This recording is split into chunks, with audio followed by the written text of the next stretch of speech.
Karena ada seorang kiai cerita ke saya, katanya ada orang datang ke saya, dia bilang katanya saya ini termasuk zuriyah Kanjeng Nabi dari silsilah yang ke-39 atau berapa gitu.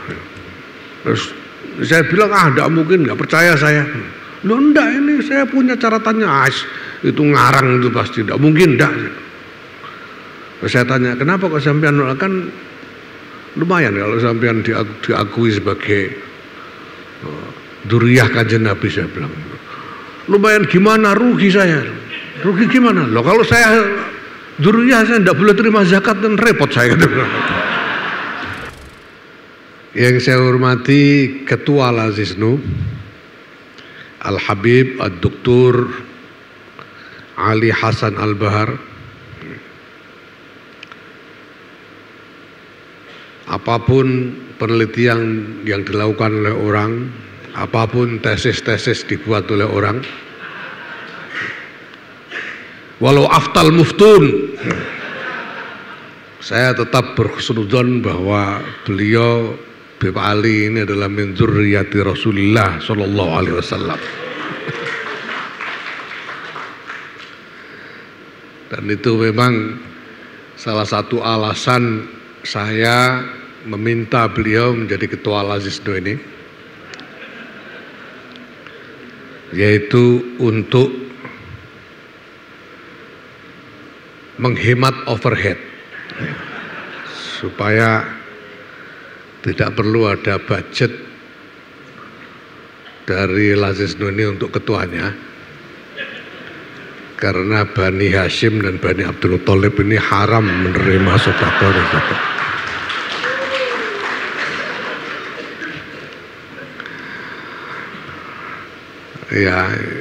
Ya pokoknya husnudzonnya begitu. Kiai Abdullah bin Abdus Salam, beliau ini paman dari Kiai Muhammad Ahmad Sahal bin Mahfuz, putra dari Kiai Abdus Salam Kajen. Suatu ketika ada orang sowan kepada beliau, orang kaya, membawa setumpuk uang sowan kepada Kiai Abdullah Salam. Dan kemudian beliau menyampaikan, ya ada salah omongnya orang ini. Dia katakan, nuwun sewu Kiai, ini sedekah saya untuk panjenengan, kata orang ini. Dengan menyerahkan setumpuk uang yang tidak sedikit. Kiai Abdul Salam kemudian mengatakan, oh jadi kamu menganggap saya ini fakir ya, katanya. Kiai Abdul Salam, enggak begitu. Enggak Kiai, enggak, ini saya memang ingin bersedekah. Apa di kampungmu sudah enggak ada orang fakir? Oh, ada sudah semua ya. Ini khusus saya sisihkan untuk panjenengan. Orang ini udah ketakutan karena tahu salah omong dia. Tapi lalu Kiai Abdul Salam mengatakan, ya sudah pokoknya ini untuk saya ya, tasarrufnya terserah saya ya, kata Kiai Abdul Salam. Iya ya. Lalu ada santri-santri yang sedang lari-lari di halaman pondok itu dipanggil sama Kiai Abdullah Salam. Sini. Datang salah satu, terus segepok uang itu tadi diberikan kepada santri tadi. Nih bagi teman-temanmu. Wah ramai itu, ribut karena tiba-tiba ada pembagian uang tanpa harus mencoblos siapapun itu. Seneng. Nah, uang sampean sudah membuat seneng sekian banyak santri.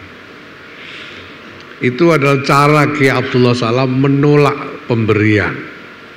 Kenapa? Karena beliau sendiri berhusnudzon bahwa beliau adalah dari Bani Hashim atau Bani Abdul Muttalib, sehingga beliau tidak mau melanggar larangan menerima sedekah atau zakat. Ini memang soal husnudzon ini, soal husnudzon. Dalam praktek husnudzon ini penting untuk yang bersangkutan supaya tidak melanggar larangan. Memang kalau memang berani terima resikonya gitu. Ya. Karena ada seorang kiai yang lain cerita ke saya, katanya ada orang datang ke saya dia bilang katanya saya ini termasuk zuriyah Kanjeng Nabi dari silsilah yang ke-39 atau berapa gitu. Terus saya bilang enggak mungkin, enggak percaya saya. Loh enggak, ini saya punya catatannya, itu ngarang itu pasti, enggak mungkin enggak. Terus saya tanya, kenapa kok sampean, kan lumayan kalau sampean diakui sebagai dzurriyyah Kanjeng Nabi, saya bilang. Lumayan gimana, rugi saya. Rugi gimana? Loh kalau saya dzurriyyah saya enggak boleh terima zakat dan repot saya. Ada yang begitu. Ya ini untuk lah, sementara dalam muamalah ini sebetulnya yang yang relevan secara fikih ini ya paling-paling kepastian nasab itu sampai kakek atau kakek buyut lah maksimal. Yang relevan tuh. Selebihnya itu sebetulnya secara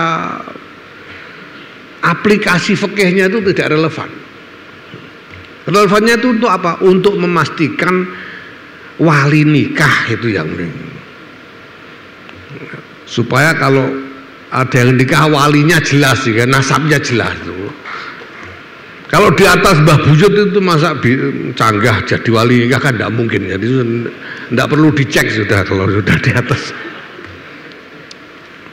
Nah, jadi alasan saya yang lain, saya meminta Bib Ali untuk menjadi ketua Lazisnu ini karena saya tahu bahwa sudah agak cukup lama, bertahun-tahun sebetulnya Bib Ali ini berfungsi sebagai diplomat swasta. Jadi nggak ada yang nyuruh, nggak ada yang gaji, dia praktek diplomat sendirian gitu aja, itu bertahun-tahun begitu. Dan saya sendiri telah berpikir bahwa mengenai zakat, infak, sedekah ini kita perlu memperluas arena,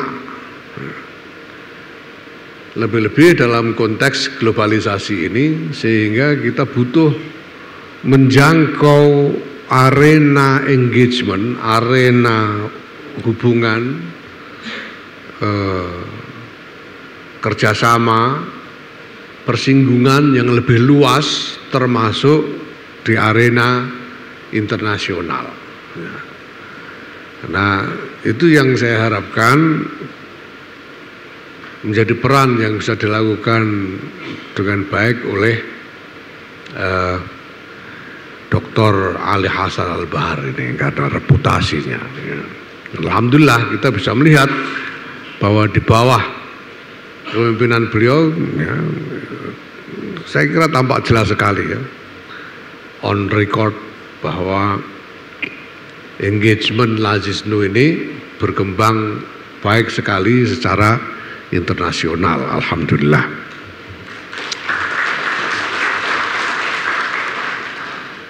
Nah, tetapi Bapak-Ibu sekalian yang saya hormati, lebih dari soal ngambil zakatnya, lebih dari soal ngumpulkan zakat, infak dan sedekahnya, sebetulnya yang lebih penting dari amal zakat ini adalah tauzik dan tasarrufnya.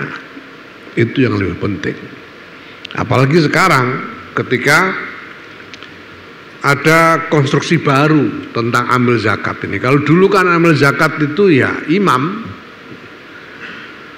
dan seluruh rakyat wajib taat kepada struktur yang ditetapkan oleh imam dalam soal zakat. Makanya kemudian ada bagian yang diperbolehkan untuk diambil buat kepentingan amil yang ditunjuk oleh pemerintah. Dulunya begitu. Tapi kita tahu bahwa kemudian sekarang konstruksi sosial politik, konstruksi kenegaraan telah berubah sedemikian rupa sehingga hal-hal yang menyangkut masalah keagamaan termasuk masalah zakat ini juga mengalami penyesuaian-penyesuaian.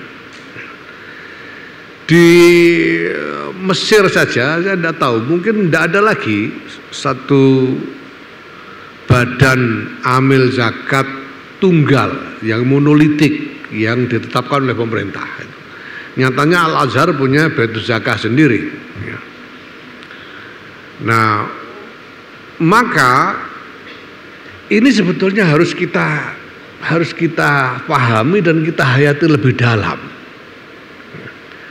Dulu itu amil itu tanggung jawabnya nggak gitu-gitu amat, yang tanggung jawab imam. Wong amil cuma ditunjuk diangkat oleh imam, dan memang semua rakyat diwajibkan untuk menyerahkan zakat, ya mereka yang memang sudah punya harta sesuai nisab, mencapai nisab, memang wajib menyerahkan kepada amil yang ditunjuk oleh pemerintah. Kalau tidak mau diperangi, kalau nggak mau dianggap bugot, seperti yang dilakukan oleh Sayyidina Abu Bakar radhiyallahu an kepada para tarikus zakah. Nah, sehingga ya amil ini sekedar menjalankan tugas dari imam. Nah, tapi sekarang ini amil itu nyari-nyari kerjaan sendiri. Kalau NU ini nggak membentuk Lajisnu, nggak ada tanggungan, udah. Nggak wajib juga. Siapa wajibkan NU bikin Lajisnu? Nggak ada. Kalau kita tidak membentuk lazis, enggak dosa. Karena sebetulnya enggak wajib. Jadi kalau kita membentuk lazisnu, itu kita nyari-nyari kerjaan sendiri.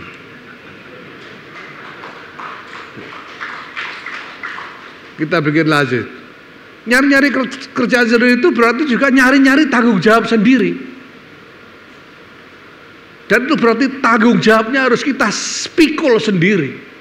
Tidak bisa kita buang badan kepada pihak lain. Ini sebetulnya dalam perspektif ini masalah bahaya lazisnu ini. Bahaya menghadapi ya hisab Allah Subhanahu wa taala. Gimana? Enggak wajib kok minta tanggung jawab sampean itu.